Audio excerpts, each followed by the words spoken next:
지난주에 우리는 인사이더 중에 인사이더인 니고데모를 이야기를 들었습니다. 그는 사내들인 공의 원으로서 유대인일 뿐만 아니라 랍비였고 정치가였고 굉장한 가문의 사람이었죠. 오늘은 이제 아웃사이더 중에 아웃사이더인 사마리아 여인과의 만남을 살펴보게 됩니다. 왜 사마리아 여인을 아웃사이더 중에 아웃사이더라고 할까요? 그를 아웃사이더라고 말하는 이유는 그의 말이 빨랐기 때문이 아닙니다. 미안하다고 하지 말아야지. 유도고 목사님의 영이 깨었나 봐요. 솔로몬 왕 이후에 북이스라엘과 남유다가 갈라져요. 그러니까 이 이스라엘이 두 분야로 갈라지는데, 사마리아는 북이스라엘의 땅이었는데 주전 8세기에 아수르 제국에 의해서 멸망됩니다. 이 아수르 제국의 정책 중에 하나가 뭐였냐면 혼혈 정책이었거든요. 그러니까 유대인 사람들을 저쪽으로 보내고 이방 사람들을 유대 지방으로 보내서 섞어버리는 거예요. 그래서 자기의 민족성을 유지하지 못하도록 만드는 것이 아수르 제국의 방법이었습니다. 그러니까 남유다 사람들이 아직 멸망당하기 전이었기 때문에, 바벨론에 의해서 멸망당하기 전이기 때문에 북이스라엘 사람들을 보면서 섞어지는 것을 보면서 인종적으로나 종교적으로, 그는 우상을 섬겼으니까 종교적으로 굉장히 상종하지 못할 사람들, 멸시할 사람들로 여겼다라는 겁니다. 유대인과 사마리아의 관계가 더 안 좋아진 계기가 있었는데요. 이 바벨론으로 남유다도 망하고 다 같이 이제 끌려가게 되거든요. 그러고 나서 우리가 이제 느헤미야나 에스라서를 통해서 볼 수 있듯이 고레스 칙령을 통하여서 다시 성전을 재건하러 돌아오게 되는데, 그때 사마리아 사람들이 우리도 성전 재건하는데 도와주고 싶어라고 얘기합니다. 그런데 유대인들이 뭐라 그러냐면 너네와 함께하고 싶지 않아. 너네는 더러운 민족이잖아 라고 하면서 이렇게 외면하기 시작해요. 그로 인해서 화가 난 이 사마리아 사람들은 그리심산이라는, 지금 세겜 땅은 그리심산과 에발산 사이에 있는 땅인데, 이 축복의 산에서 예배를 드리기 위해 성전을 짓습니다. 그러면서 모세오경에서 말하는 성전이 진짜 성전이야 라고 했는데, 또 이 유대인들은 다윗 언약에 나온 성전, 그래 다윗이 지으려고 했고 솔로몬이 지은 성전이 진짜 성전이야 하면서 서로 진짜가 어떤 거냐라고 싸우기 시작했고, 각자의 예배를 무시하며 살았던 거예요. 그리고 나중에 또 얘기를 좀 더 찾아보니까요, 막 유대인들이 사마리아 땅을 쳐들어가기도 하고요. 그리고 사마리아 사람들이 너무 열이 받아가지고 시체의 뼈들을 가지고 예루살렘 성전에 뿌리기도 합니다. 그러니까 이 골이 굉장히 깊어져서 서로 원수지간이 되었다라는 거죠. 그리고 또 그들은, 유대인들이 생각할 때 사마리아 사람들은 이단자였고 변절자들이었습니다. 지도를 한번 보실까요? 지도를 보시면 유대인들은 예루살렘으로 갈 때에, 지금 유대부터 저 갈릴리로 올라갈 때에 제일 빠른 길은 사마리아를 통하여서 올라가는 길입니다. 그러면 3일 만에 갈 수 있었어요. 근데 그 지역 자체가 변절자들의 땅이고 이단자들의 땅이며, 또 어떤 땅이에요? 너무나도 상종하기 싫은 민족들의 땅이기 때문에, 더러운 땅이라고 생각했기 때문에 일부러 베레아 지역을 지나서 그 다음에 위로 올라간 다음에 한 번 더 꺾어 올라옵니다. 이 귀찮은 짓을 하는데 이게 며칠이 걸리면 10일 길입니다. 그러니까 열흘을 돌아서 그렇게 갈 정도로 사마리아를 통과하는 것 자체를 너무 꺼려했다라는 겁니다. 이처럼 사마리아 여인은 사마리아에 태어났다라는 것만으로 유대인에게 증오받는 아웃사이더였습니다. 그리고 이 수가성 여인은, 사마리아 여인이 수가성 여인이에요. 사마리아 사람들에게도 미움을 받았어요. 그 사실을 어떻게 알 수 있냐면요, 그가 지금 물을 길러오는 시간을 통해서 알 수 있는데, 성경을 보시면 6절에 때가 6시쯤 되었다라고 합니다. 이 6시쯤 되었다라고 했을 때 성경에서 나오는 히브리 시간은 우리 시간에 6시간을 더하면 됩니다. 그러니까 오전 6시에서 6시간을 더하면 몇 시일까요? 네, 정오 12시입니다. 중동 지역의 정오는 40도 가까이에 이르는 더위이기 때문에 사람들이 대체로 움직이지 않습니다. 더욱이 이 당시 우물은요, 우리나라 예전에 세탁기가 없었던 그 시절에 빨래터와 같은 곳이었거든요. 아낙네들이 모여서 빨래를 하고 교제하듯 우물을 함께 길러러 가면서 서로 소통하고 교제의 장소가 바로 우물물이었다라는 거예요. 그런데 오늘 수가성 여인은 정오에 아무도 움직이지 않는 그 시간에 홀로 항아리를 들고 물을 길러러 왔다라는 겁니다. 사마리아 사회에서도 버림받은 존재였다는 거죠. 그래서 그녀를 아웃사이더 중에 아웃사이더라고 말할 수 있는 겁니다. 그러면 왜 수가성 여인은요, 사마리아 사회에서도 외면받는 사람이 되었을까요? 예수님과 대화 속에서 그녀가 사회에서 추방받는 것처럼 만들어지고 그녀의 과거사를 조금 엿볼 수 있는데요. 그게 무엇이냐면 그가 남편이 5이나 있었고 지금은 6번째 남자와 동거 중에 있었다라는 겁니다. 첫 번째 남편과 결혼했을 때 그의 심정을 좀 생각해 보면 굉장히 꿈에 부풀어서 이와 행복한 하루를 보내고 매일매일 미래를 그려갈 수 있는 굉장히 즐거운 상상을 하면서 결혼했을 겁니다. 그런데 생각과 달리 자신의 결혼 생활이 이렇게 망쳐져 가는 것을 경험하게 되죠. 이 사마리아는요, 전쟁이 많은 지역이었기 때문에 남편들이 전쟁에 가다가 죽고 돌아오는 일들이 굉장히 많았다고 합니다. 그래서 남편이 죽어서 2번째 남자를 만날 수도 있고, 또 남자가 버렸기 때문에 2번째 남편을 만날 수밖에 없는 상태였습니다. 이 본문을 보면서 사마리아 여자가 창기처럼 여자가 남자를 이렇게 막 유혹하고 남자를 바꾸고 다니는 여자라고 오해하는 사람들이 있을 수 있는데, 그 당시 사회에는 여자가 이혼 증서를 내밀 수가 없었습니다. 그러니까 남편만이 여자를 선택할 수 있고 여자를 버릴 수도 있었다라는 거죠. 그러니까 사마리아 여인은 남편에게 소망을 걸었고, 그리고 그와 함께 미래를 꿈꾸었지만 어떠한 이유인지 모르겠으나 그와 사별하든 이혼하게 되었고, 또 2번째 남자와 또 3번째 남자와 4번째 남자와 계속해서 그렇게 소망을 갖고 여러 번 결혼을 해봐서 이제는 내가 좀 편히 쉬겠지, 이제는 내가 이와 함께 할 수 있겠지라고 했지만 5번의 실패를 맛보고 6번째 남자와 만났을 때에도 더 이상 결혼할 수가 없다라고 판단이 들어서 결혼을 하지 않고 동거만 하고 있었던 겁니다. 이런 여자를 사회가 가만두지 않았겠죠. 온갖 소문들과 과장의 말들로 뒤에서 수군거리고 손가락질하고 멸시했을 겁니다. 지역 자체가 유대인들에게 손가락질을 당하고 멸시받는 지역이기 때문에 이 모든 자들이 아마도 이 여자에게 손가락질하고 욕을 하면서 자신의 스트레스들을 해소하는 데 풀었을지도 모르겠습니다. 유대인들이 자신에게 하듯 그렇게 모멸감을 주었다는 거죠. 이러한 거절감을 여러 번 맛보기 시작하면요, 선의로 누군가가 다가온다 할지라도 선의로 받아들이지 못하고요, 그 속에 분명 다른 꿍꿍이가 있는 것은 아닐까 의심하고 계속 불편한 마음을 가질 수 있습니다. 사랑과 배려도 사랑과 배려로 누리지를 못하게 되고요, 오히려 그것들을 기억하지 못하고 혹 내가 거절감을 경험한 그 한 사건이나 그러한 일들이 있으면 그걸 극대 해석하면서 잘못된 방식으로 사랑을 갈구하기도 한다는 거죠. 어쩌면 우리 중에도 사마리아 여인까지는 아니더라도 우리도 어쩔 수 없었던 그 과거의 이야기들로 또 수없이 느껴졌던 거절감들로 인하여서 상처투성인 사람들이 있을 줄 압니다. 우리가 원했던 것은 사실 우리 있는 그대로 우리 엄마 아빠가 나를 받아주기를 원했고, 내 있는 모습 그대로 나의 공동체가, 나의 친구들이 받아주기를 원했는데, 거기서 느껴지는 거절감들과 그로 인한 상처들과 그로 인한 아픈 말들이 우리의 마음을 굳게 다치게 만들 수 있었다라는 거예요.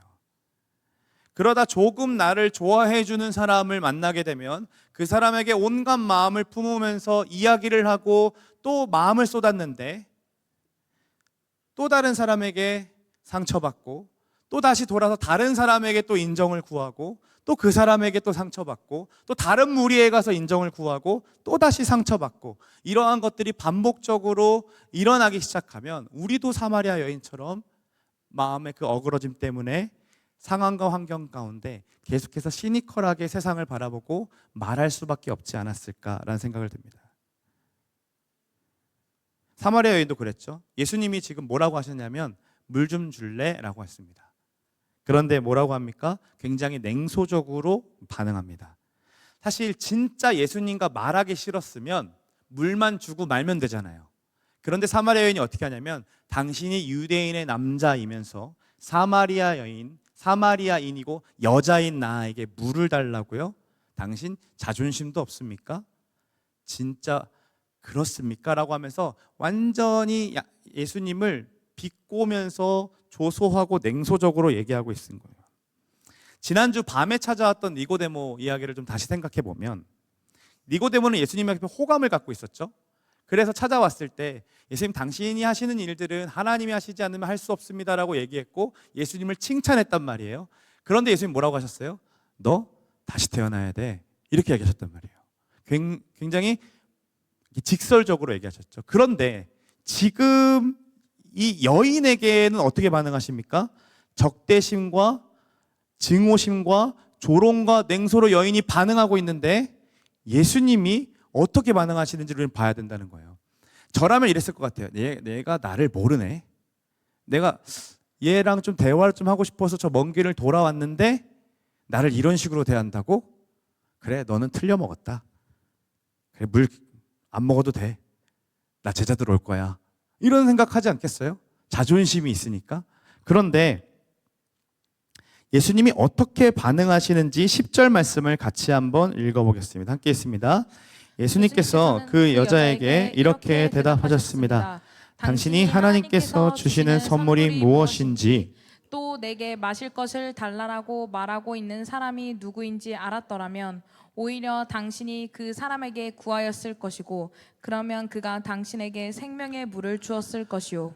예수님은 궁극적으로 이 사마리아 여인에게 영생을 주고 싶어 하십니다. 니고데모에게도 그랬던 것처럼요. 그리고 그 영원한 생명을 그에게 말씀하시기 전에 그가 그를 너무나도 잘 알고 필요하다고 여기는 그 물 있죠. 이 물이라는 매개체를 통해서 그에게 말을 걸어오시는데 여기서 우리는 예수님의 대화법을 좀 배울 수 있다라는 거예요. 첫 번째로요, 우리 예수님은요, 편견이 없으십니다. 사회적 통념, 그 당시의 관습 다 뛰어넘습니다. 당시의 문화들, 그리고 인종, 젠더, 도덕의 장벽까지도 다 뛰어넘으십니다. 더욱이 자신을 무시하고 냉소적으로 대하고 있음에도 자존심까지도 뛰어넘어서 그 결핍을 아시기 때문에 그에게 이렇게 말씀하고 계시는 거예요. 심지어 하나님의 선물과 생명의 물이라고 얘기하시면서 물 달라고 얘기한 다음에 그 대화를 끌고 가서 하나님의 선물과 생명의 물이라는 단어로 그 여자에게 관심을 받도록 합니다. 예수님은요, 니고데모에게 어떤 얘기 하셨어요? 너 거듭나야 된다. 다시 태어나야 된다. 야, 네가 선생님에서 그런 거 알지 못하느냐? 독생자를 주셨다. 혹은 노뱀에 대한 이야기, 이런 종교적인 언어들을 사용하셨습니다. 니고데모는 그러한 지식을 갖고 있던 사람이었으니까요. 그런데 이 수가성 여인과 대화하실 때를 보시면 종교적인 언어를 사용하지 않고 있다는 거예요. 눈높이 대화를 하신다는 거예요. 여기서 두 번째 예수님의 대화법을 알 수 있는 거죠. 예수님은 그 사람의 수준과 그 사람이 생각할 수 있는 자리까지 내려가셔서 그에게 대화하십니다. 지금 너무나도 잘 알고 익숙한 단어 그 물이라는 것으로 그에게 말씀하시고 그래서 영생을 끝까지 주고자 계속해서 지금 빌드업하고 계시는 것을 볼 수 있어요. 그러니까 여러분, 우리는요, 저는 이걸 너무 배우고 싶은데요, 이렇게 말씀하시는 방법을. 교회를 다닌다고 하면, 조금 안다고 하면 자꾸 신학적 용어를 사용하고 싶어 해요. 앞에 있는 사람이 칭의와 성화와 뭐 이런 개념들, 그리스도의 의의 전가, 이런 개념들 잘 모르잖아요. 그런데 마치 그러한 것을 사용해서 내가 이만큼 알고 있다, 나 이 정도 알고 있다를 드러내고 싶어 한다라는 거죠. 저희 학교 교수님은요, 이런 얘기 했어요. 그리스도의 의의 증가해서 저는요, 진짜 증가라고 해가지고 의의 의가 증가되는구나, 그리스도의 의가 증가를 계속 받아 적었단 말이에요. 그런데 그분이 사투리였어요. 전가인데 이게 전가가 안 되니까 증가한 거예요. 이걸 왜 가르치는 사람이 발음을 못해? 그래서 책 보고 알았다니까요. 근데 문제는 뭐냐면 그거를 성도들에게도 가르쳐야 된다는 거예요. 물론 맞죠. 우리가 그리스도를 통해서 그 의가 전가되었다는 사실과 그로 인해서 의롭게 칭함을 받았다는 사실과 그리고 이제 구원받은 백성으로 신분에 변했기 때문에 이제는 수준으로서의 변화로 성화의 과정에 들어왔다는 사실, 그리고 이제 하나님 나라를 바라보기 위해 영화로 가야 된다는 사실, 우리 너무나도 배워야 하고 마땅하지만 설교를 통해서 그리고 잠깐의 만남을 통해서 이러한 것들을 다 설명하기에는 너무 시간이 짧아요. 그래서 훈련 시간을 배우는 거잖아요. 그러니까 이해되지 않으면요, 일단 말이 막히잖아요. 분명히 지금도 막힌 사람들 있거든요. 왜냐하면 설교 맨 앞부분에 뭘 얘기했어요? 이스라엘의 역사에 대한 이야기 했잖아요. 지금 한국사도 모르는데 무슨 이스라엘 역사야 하면서 머리가 막 막힌 사람들이 있단 말이죠. 안 들어오기 시작하는 거예요. 그러니까 이해가 되지 않는 언어를 하기 시작하면 우리는 거기서 귀를 닫아버린다라는 겁니다. 그런 친구들에게 야, 성화도 몰라? 야, 칭의를 몰라? 야, 너 성장반에서 안 배웠어? 이런 잣대로 들이대면서 말하는 게 그 사람이 무식한 게 아니라 말하고 있는 사람이 무식하다는 거예요. 말하고 있는 내가 무식한 거예요. 예수님 한번 보세요. 예수님은 우리보다 뛰어나시고 거룩하시고 모든 것을 알고 계시고 모든 것의 창조주이시잖아요. 그런데 물, 하나님의 선물, 생수, 사마리아 여인이 한 번도 이해되지 못하는 단어를 쓴 게 아니라 누구나 쓸 수 있는 단어를 사용하셔서 그에게 영생이라는 말을 끌어내고자 빌드업하고 계신다는 거죠. 이게 바로 성육신적 대화예요. 성육신이라는 단어도 모를 수 있기 때문에 눈높이를 낮추어서 대화한다는 거죠. 신이신 인간이 육신의 몸을 입고 오신 것처럼 낮아진 것처럼 신이신 인간이 인간의 수준에 맞게 대화하고 계신다라는 겁니다. 왜요? 사랑하시니까요. 예수님은 여인에게 내가 누구인지 알았더라면, 너가 나를 누구인지 알았더라면 하나님의 선물과 같은 그 생수를 너에게 주었을 텐데, 네가 나를 그렇게 나와가지고 구했을 텐데라고 말씀하셨어요. 그때 여자가 하나님의 선물, 이 생수라는 단어에 꽂혀요. 그래서 이렇게 얘기해요. 제가 예배 오기 전에 부탁했어요. 채영이한테 읽어달라고. 여자가 돼가지고요. 네, 여자죠. 사마리아 여인이 돼가지고요. 11절 말씀과 같이 읽어주세요. 네. 그 여자가 말했습니다. 선생님, 당신에게는 물기를 도구도 없고 이 우물은 매우 깊은데 어디서 그 생명의 물을 구한단 말입니까? 당신이 우리 조상 야곱보다 더 큰 분이란 말씀이십니까? 야곱은 우리에게 이 우물을 주신 분입니다. 그분도 친히 이 우물에서 물을 길어 마셨고 그분의 아들들과 가축들도 그렇게 했습니다. 갑자기 하나님의 선물 그리고 생수라고 얘기하니까 이 여자가 반응하는 게 야곱의 우물 이야기를 꺼내 들어옵니다. 이 우물은요, 그 당시 생존하려면 필수 조건이었어요.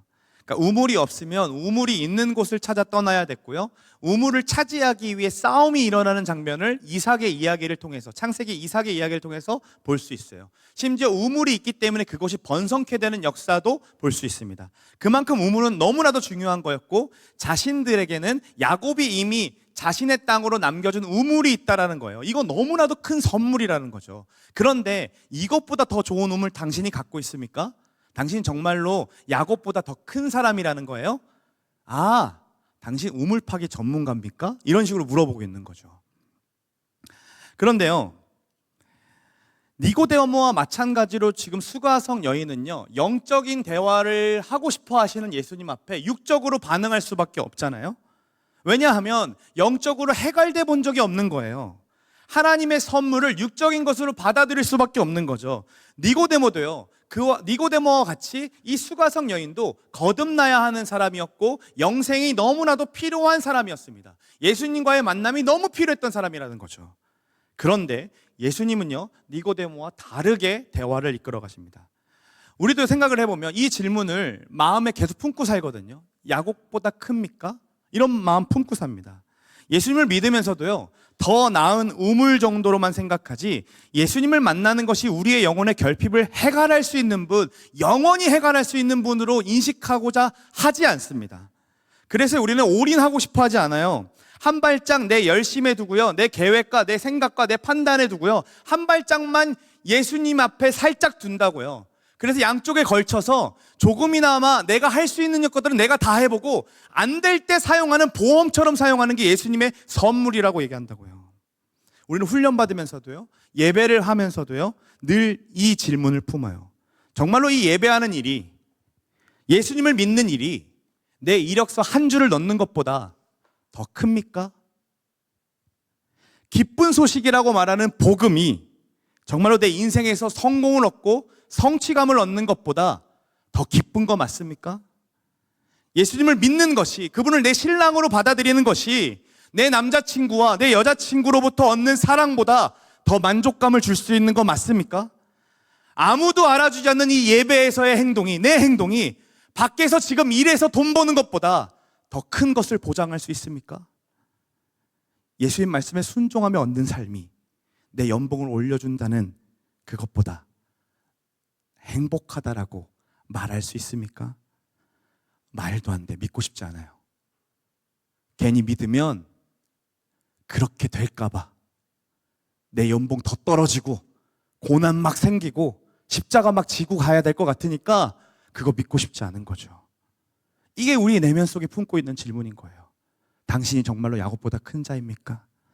예수님, 정말로 내가 원하는 것보다 더 큰 걸 줄 수 있어요? 예수님한테 걸면? 정말로요? 그 관점으로 예수님 말씀 다시 보세요. 무슨 말이에요? 내가 누군지 알았더라면 나한테 와서 벌써 구했을 텐데. 이 말은 너가 예수님을 모르니까, 너가 예수님을 알아가려고 하지 않으니까, 한 번도 경험해 본 적이 없으니까 하나님의 선물인 이 생수도 육적인 것에만 머물러서 영적인 그 즐거움을 찾으려고 하지 않는다라는 거예요. 예수님을 모르기 때문에요, 영적인 해갈을 경험해 본 적이 없기 때문에요, 마을 모임에 가서도 늘 육적인 얘기만 나눌 수밖에 없는 거예요. 영적으로 해갈된 적이 없잖아요. 예수님은요, 니고데모처럼요 이렇게 얘기하실 수 있어요. 야, 너는 사마리아 사람으로 모세오경을 그렇게 다 잘 알고 있으면서 너 아직도 모르냐? 라고 하실 수 있었겠죠. 너 이스라엘 사람으로 이것도 아직 모르냐라고 말할 수 있었겠죠. 그런데 그렇게 예수님 반응하시지 않는다라는 거예요. 이렇게 말씀해요. 13절과 14절 같이 읽어보겠습니다. 함께 했습니다. 예수께서는 이 물을 마시는 사람은 다시 목마를 것이요, 그러나 내가 주는 물을 마시는 사람은 누가 되었던 간에 영원히 목마르지 않을 것이요, 내가 주는 물은 그 사람 안에서 계속 솟아나 영원한 생명을 가져다 주는 우물이 될 것이요 라고 대답하셨습니다. 네가 원하는 그 생수, 그 우물이 채울 거라고 생각했지, 그 우물만 가지면 행복할 거라고 생각했지. 그런데 그거 다시 목마름을 경험할 수밖에 없다. 그러나 내가 주는 물은 영원히 목마르지 않을 거야. 이 영원한 생명을 가져다는 물은 너의 영혼 속에서 계속해서 솟아나는 생물인 거거든. 그래서 내가 주는 물은 영원히 목마르지 않아 라고 말씀하시는 거죠. 그러니까 이 무슨 말이에요? 야곱이 주었던 이 우물보다 예수님이 주시는 이 물은 차원이 다른 얘기라는 거예요. 이거보다 조금 더 나은 얘기가 아니라 완전 다른 삶에 대한 이야기라는 거죠. 15절 예수님의 이야기를 듣고 사마리아 여자가 이렇게 얘기합니다. 선생님, 저에게 그런 물을 주셔서 제가 다시는 목이 마르지 않을 뿐더러 물을 기르러 여기에 오지 않게 해주십시오 라고 말합니다. 저는 이 말 속에 굉장한 간절함이 막 느껴져요.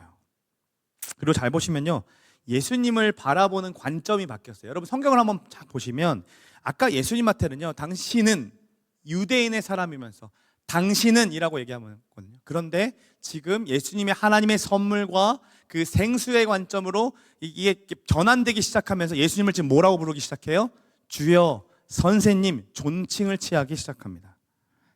그에게 관심을 갖기 시작하는 거죠.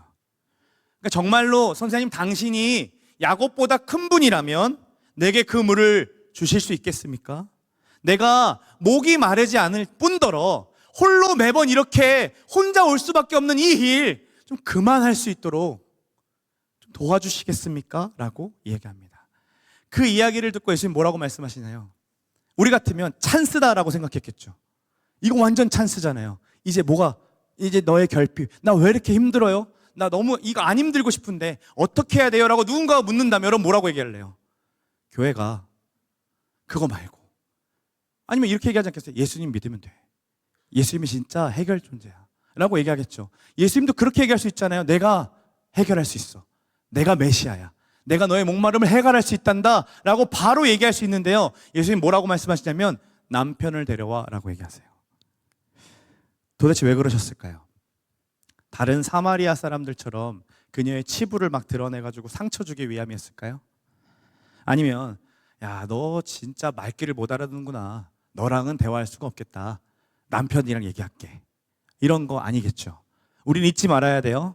이미 2장에 예수님이 어떤 분이신지를 소개했다고요. 예수님이 이런 분이라고 얘기했어요.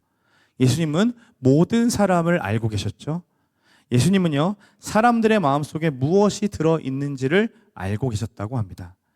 그러니까 예수님은 지금 이 남편을 데려오라는 말씀은 치부를 드러내기 위해서 말씀하시는 게 아니라 그가 그렇게 목매였던 것, 결핍을 채우기 위해서 매달렸던 것이 무엇인지 아시기 때문에 남편을 데려오라고 말씀하시는 거예요. 사마리아 여인은 어쩌면 당황했을 거예요. 이 사람이 내 치부를, 내 과거를 들추고자 하는구나. 내가 조금 선생님이라고 존칭하고 조금 대화를 좀 해보려고 했더니 또다시 저 사람, 우리 지방의 사람들처럼 나를 또 짓누르려고 하고 멸시하려고 하고, 나 또 그렇게 당하겠구나. 더 이상 말 섞고 싶지 않다. 저 남편 없어요 라고 얘기합니다.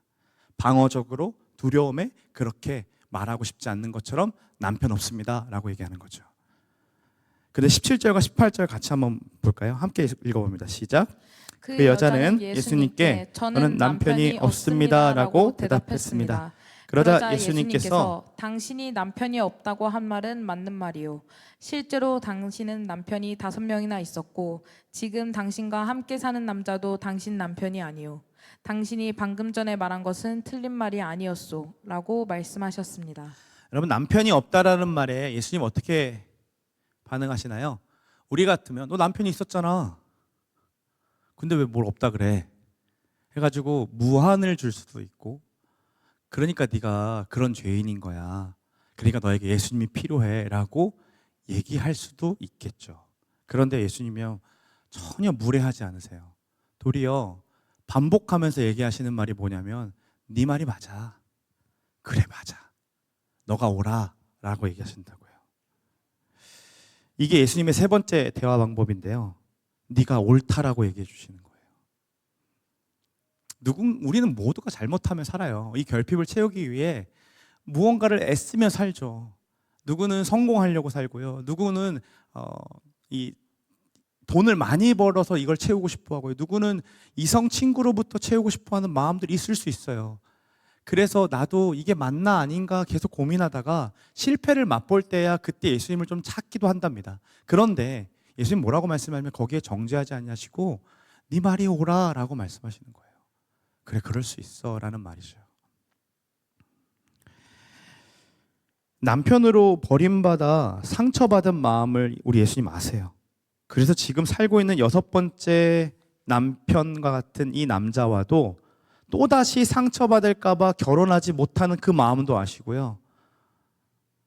그래서 이렇게 말씀하시는 거예요. 네 말이 옳아. 그럴 수 있어.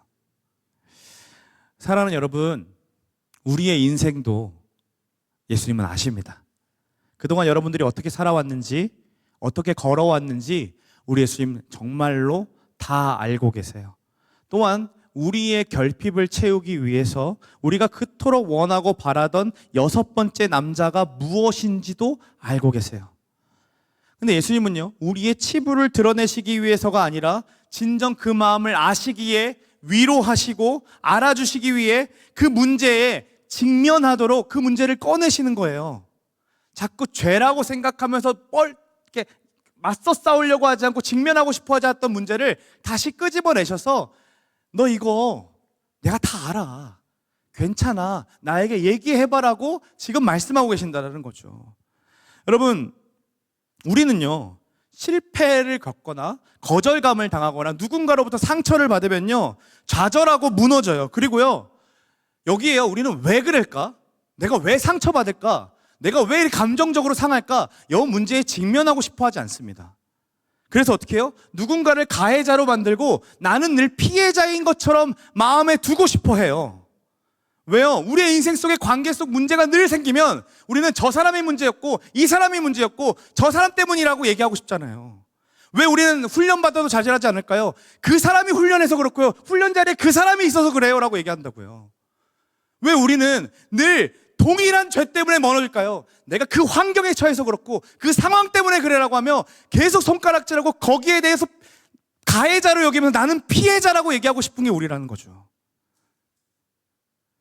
왜 나는 인정받지 못함을 느끼면 그렇게 감정이 툭 떨어질까? 어디서부터 잘못됐을까? 이런 고민 안 한다는 거예요. 왜 나를 인정해 주지 않아? 왜 나를 무시해?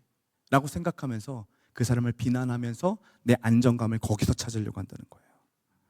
그러니까요, 아무리 훈련받아도 잘하지 않아요. 그러니까요, 하나님이 지금 역사 가운데 일하고 계시는데도요, 그 관계가 풀리지가 않아요. 해석을 할 줄 있는 능력이 없어요. 내가 원하는 대로 내 미래가 그려지지 않으니까요, 답답해서 믿음을 잃어버리기도 하고 계속 그냥 부정적으로 반응하는 거죠. 나도 나만의 이유가 있었어. 정죄하지 마라고 얘기하면서요. 근데 예수님이요, 기억하셔야 되는 건 아신다라는 거예요. 그 마음 알아주신대요. 남자에게 버림받아서 받았던 그 상처들, 그럼에도 또다시 다른 남자에게 희망을 걸을 수밖에 없었던 그 마음들, 이게 해결책이 아님에도 불구하고 어쩔 수 없이 계속 그쪽으로 끌려갈 수밖에 없는 내 마음까지도 우리 예수님 알아주신대요. 그리고 위로하세요. 내가 알아. 너 어떻게 살았는지 내가 안다고. 너 그거를 매달릴 수밖에 없었던 그 마음도 내가 안다고. 괜찮아 라고 얘기하신다고요. 한번 생각을 해보세요. 이 당시 사회에서요, 수가성 여인에게 이렇게 얘기해 준 사람이 아무도 없었어요. 만약에 누군가가 그렇게 얘기해 줬다면 지금 홀로 오지 않았겠죠. 그 사람 한 사람 붙잡고 그 사람 내 친한 친구라고 생각하면 그 사람과 같이 왔겠죠. 그런데 어느 누구도 그에게 네가 옳다라고 얘기해 준 사람이 없었다는 거예요.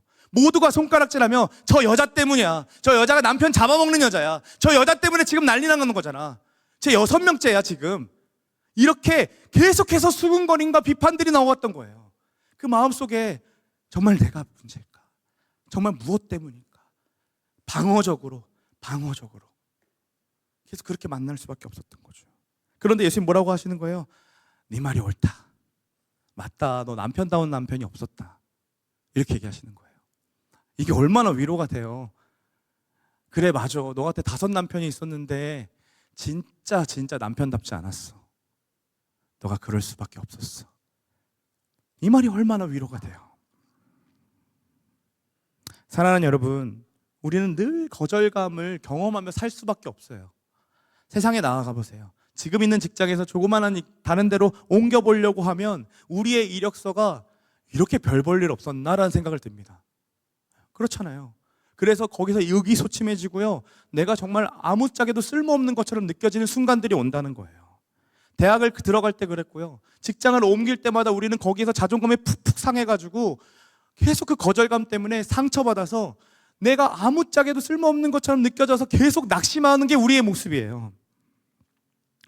조금 믿었던 관계들과 마음을 좀 나눠보려고 하면 조금이나마 틀어져서 또다시 상처받고 또다시 거기에서 무너지고, 그래서 거절당해 아파하며 살아가는 게 우리들입니다. 그럼 우리에게 예수님 뭐라고 말씀하시는 거예요? 그럴 수 있어. 내가 너 알아.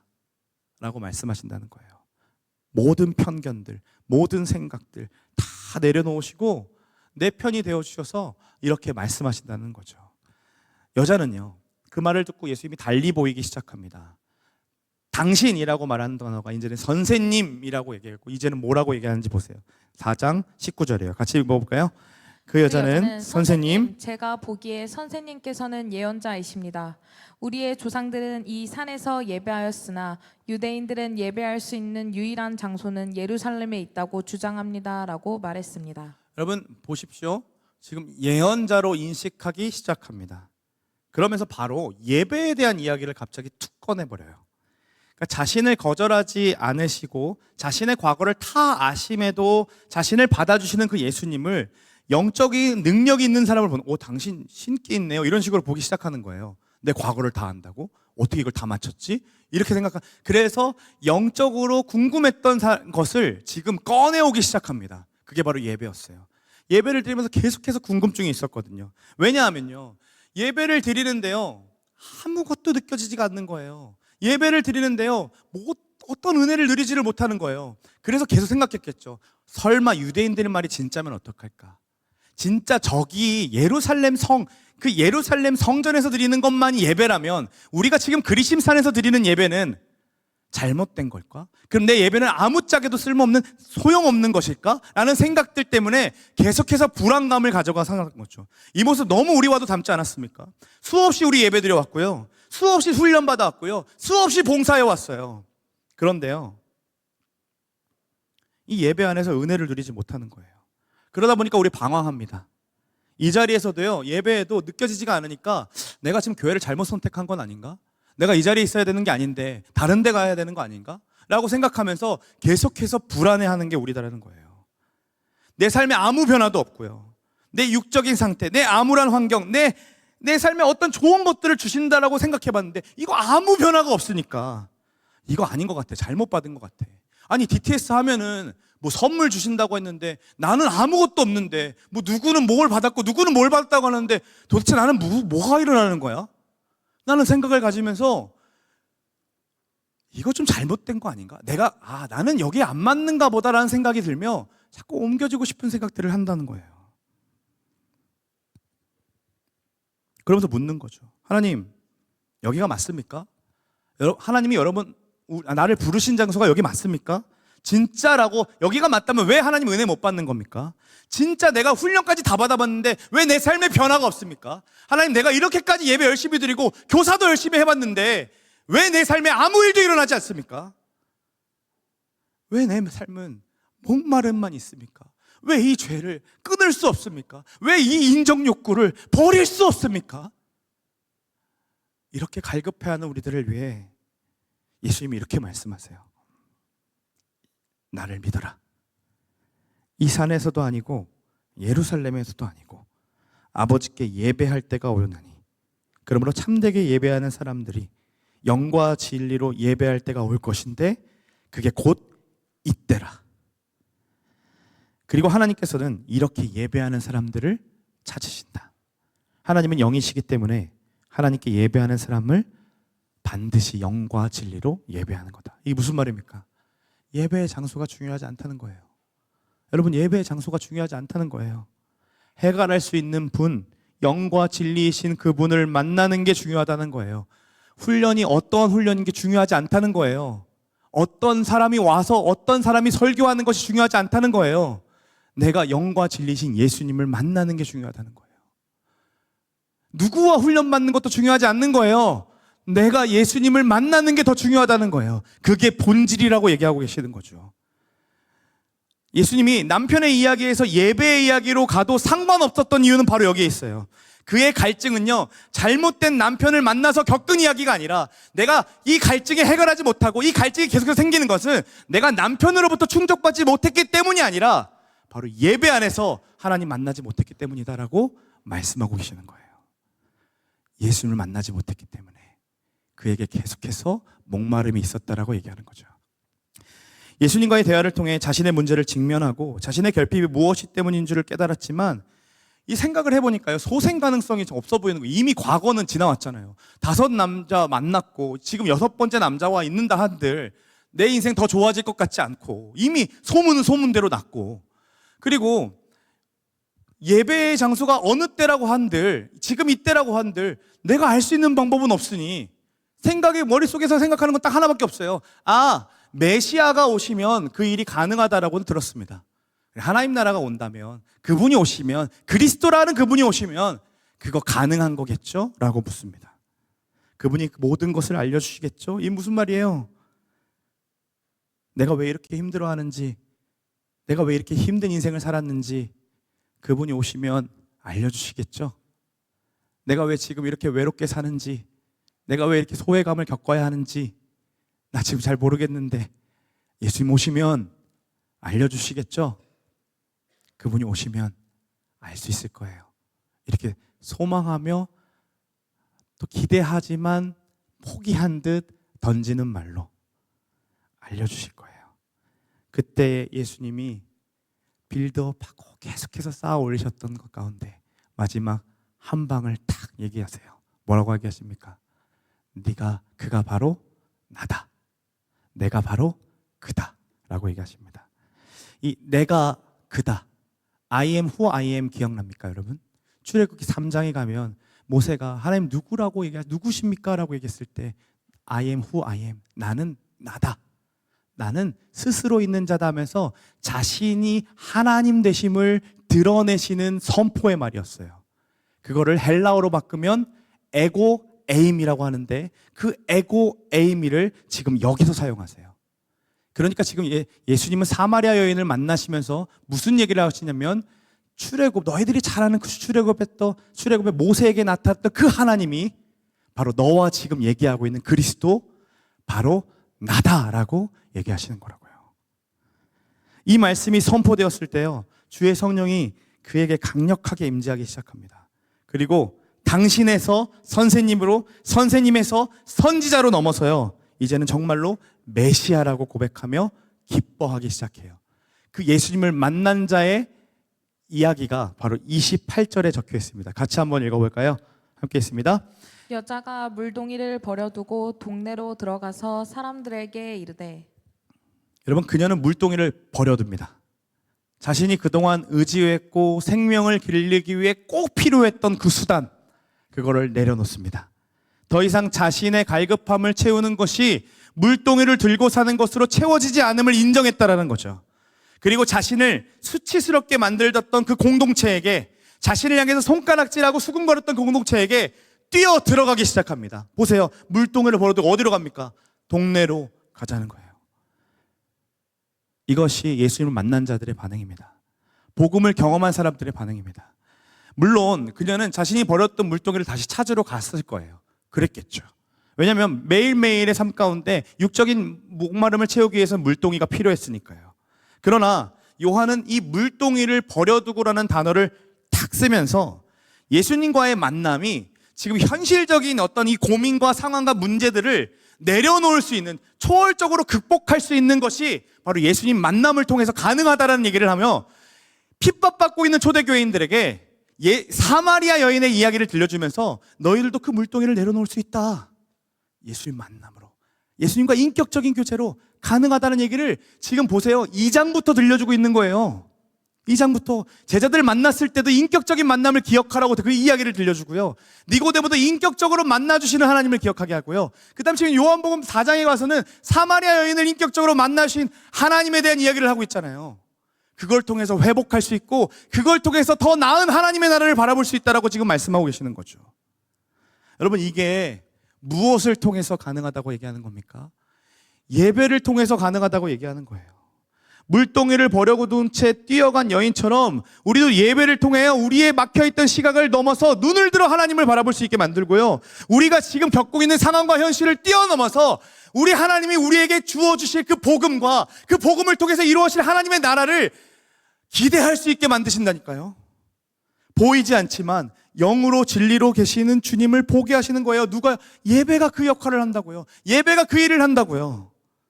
또다시 물동이를 찾으러 갈 수밖에 없지만, 그래서 또다시 목마르고 피곤한 삶을 사는 건 알지만, 예배할 때마다 다시 하나님 나라를 바라보게 하시고 잠시간 동안 내려놓고 온전하게 우리의 전심으로 영과 진리로 예배할 수 있도록 우리를 이끄신다는 거죠. 오늘 본문에 보시면요, 여러분, 그 4장 4절을 한번 보세요. 사마리아를 통과하여야만 했습니다. 왜요? 이 본문의 이야기를 쭉 보면요, 이유는 한 가지밖에 없어요. 이 한 여인을 만나시기 위함이었어요. 적대감에, 외로움에, 소외감에 홀로 있었던 그 여인을 만나야 했기 때문입니다. 그 여인에게 영생을 주기까지 예수님은 문화적 관습과 그 자존심까지도 버리시고요, 그녀가 대화하는 대로 인정하며 그녀를 받아주십니다. 그리고 자신을 드러내시면서 복음이 무엇인지를 들려주시는 거죠. 자신에게서 이게 솟아나는 영원한 샘물을 맛본 그녀가 떠나가 이렇게 막 뛰어서 물동이를 버려두고 저 동네로 들어가는 그녀를 보면서 예수님 마음이 어떠셨을까요? 그 마음을 좀 머물러 봤거든요. 여러분, 어떠실 것 같아요, 예수님 마음이? 그 뒤에 이야기가 나옵니다. 제자들이요, 음식을 사들고 왔어요. 예수님 기다리셨죠? 드세요 라고 했어요. 근데요, 배고프지 않아 얘기하세요. 누가 먹을 거 줬지? 라고 했을 때 예수님 뭐라고 하시냐면, 내 양식은 하나님의 일을 이루는 거라고 말씀하십니다. 하나님의 일을 통하여서 한 영혼이 회복하고 자유를 얻고 안식을 얻고 다시 기쁨을 누리는 그 모습을 보셨기 때문에 예수님 배부르시다고요. 배부르시다고요. 사랑하는 여러분, 우리의 예배가 예수님을 배부르게 하실 수 있는 예배 되기를 원합니다. 비록 우리는 수많은 상처와 수많은 거절감들로 인하여서 내 자신의 삶도 해석될 수가 없고 미래는 암담하고 예수님이 정말 야곱보다 큰 이일까라는 그 질문을 늘 안고 살아가지만 우리가 예배할 때에 그걸 잠시간 좀 내려놓고 예수님 말씀이 진짜 진리구나, 진짜 내 인생 암담했는데 암담한 게 아니구나, 나를 사랑하시고 나와 함께 하신 예수님이 있기 때문에 오늘도 걸어갈 수 있구나, 그 물동이를 버려두고 다시 나에게 수치심을 줬던 그 공동체로 들어가 그들에게 진짜 복음이 무엇인지 들려줄 수 있는 우리의 삶이 되시기를 간절히 소망합니다. 이 말씀을 계속 묵상하는데 이 찬양이 생각났어요. 김보규 씨 아시죠? 나는 사마리아 여인에게 말을 건다라는 고백인데 사실 이거는 예배 때 올려드릴 수 있는 고백은 아니에요. 왜냐하면 하나님에 대해서 고백하는 게 아니라 그냥 말씀 그대로 얘기한 거기 때문에. 그런데 과감하게 설교 후 찬양으로 이 곡을 해야겠다는 생각이 들었던 건 하나님 말씀이 여러분에게 말씀하시는 게 있을 거라고 생각 들었어요. 그냥 말씀 그대로가. 같이 한번 찬양하면서 하나님 여러분들이 뭐라고 말씀하시는지 그 음성에 귀 기울여 봤으면 좋겠습니다.